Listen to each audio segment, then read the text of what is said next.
এখানে ওর কাছে কত টাকা পাইতাম সেই জিনিসটা এখানে মেনশন করা নাই।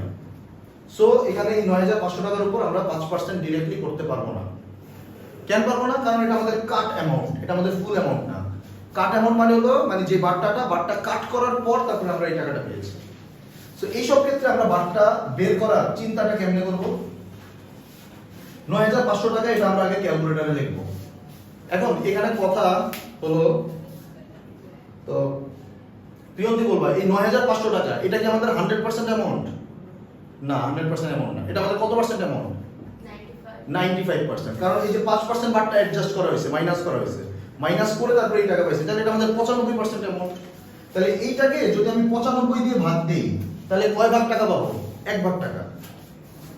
এটা তো টোটালটা হলো 95 ভাগ টাকা, তাহলে এটাকে 95 দিয়ে ভাগ করলে কয় ভাগ টাকা পাবো? 1 ভাগ টাকা। এখন বারটা কয় ভাগ? 5 ভাগ। তাহলে আবার যদি 5 দিয়ে গুণ দেই